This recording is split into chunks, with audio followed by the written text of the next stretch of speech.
So I'm here with a camera review for the new iPhone 14 Pro. Now this is a very surface level camera review because I'm a very surface level guy.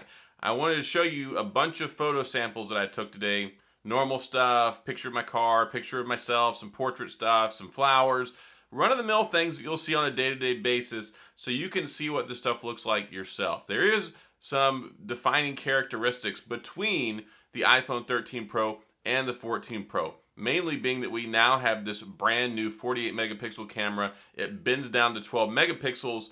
However, you get more data, more information, more pixels, and overall I think it looks better. There are some really crisp looking photos on here, especially when it comes to like a couple of flowers that I took where it was just like, wow, these look so good. Of course, you're seeing some of these images now while I'm talking, but this is kind of like a rolling camera review because I want you to see, just take a look at the camera samples. I see a lot of times videos, people make camera reviews and they're like, here, let me put this picture, and I'll leave it there for 20 seconds and just change it every once in a while and let you make your own impression.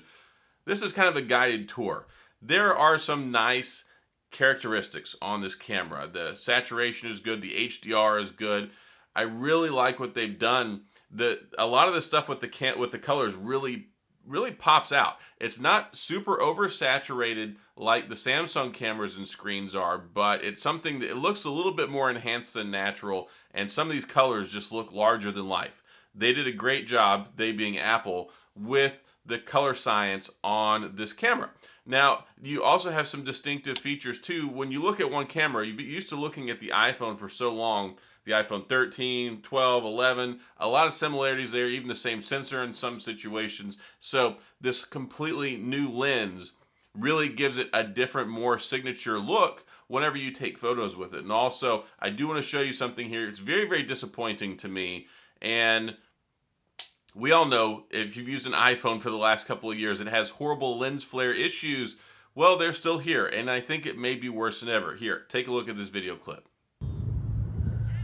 No, this is not a UFO. This is the lens flare. You see us tracking there on the screen. I decided to record this so you could see it.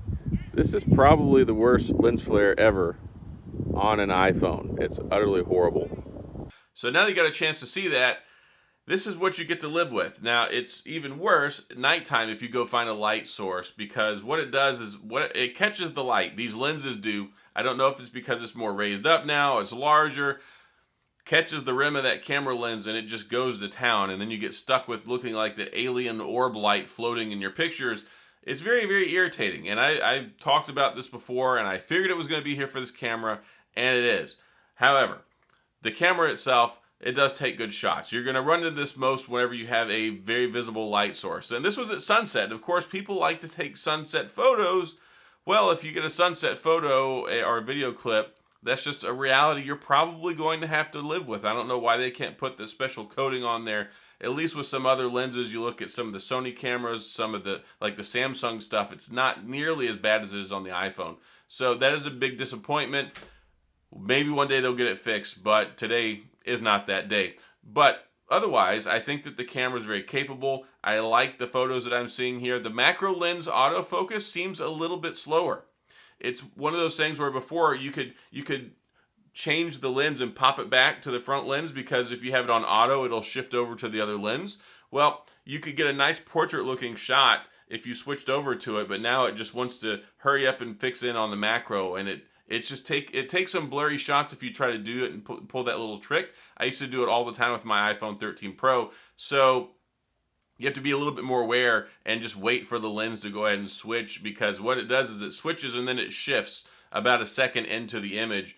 And you used to could catch some really cool portrait looking shots. You can't do that anymore, but the macro stuff it's crazy spot on. And the macro, I think, is even better than it was with the 13 Pro. And even the wide angle is better too. I took a few nighttime photos so you could see what it looks like with low light, because of course it's supposed to be like 50% better. I'm gonna be honest with you, I don't care. I don't really get any jollies out of taking nighttime photos. There are a couple samples in here just so you can see what it looks like. It looks good. I mean, it looks sharper. It used to be a couple of years ago, you take nighttime shots and you could make out what it was, and it generally looked like what it was, but it looked like it was on like a 480p screen from 1980, and it was all grainy and pixelated. The colors were off. So it gets better and better. I don't really take a lot of low light photos, but if you do, this is going to be a great camera for you. And then also I'm going to have to test it out more with the HDR to see if it still makes you look orange. That was not apparent today while I was taking photos, but I'm sure it's hiding there somewhere. So that's pretty much all I got. I think they did a good job here. I do like the way the cameras look. Still very, very frustrating that we have to deal with the lens flare problem, but also the portrait shots. And just take a look at these selfies real quick. Wow.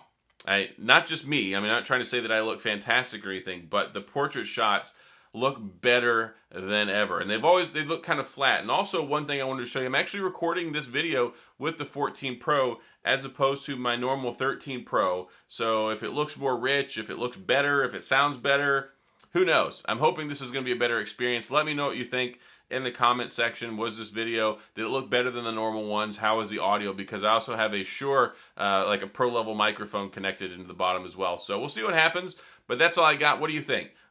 I did want to, like I said, do kind of a guided discussion, let you can formulate your own thoughts, but also talk about some of the high points of the lenses and some of the different things that I noticed. But I think that the pictures look pretty spot on. So that's all I've got. If you have any questions or comments, please go down in the comment section. I will get back with you. If you enjoyed the video, please hit the like and the subscribe button and the little notification bell if you want updates when new videos come out. And as always, thanks for being here. I appreciate you watching, and I'll see you guys next time.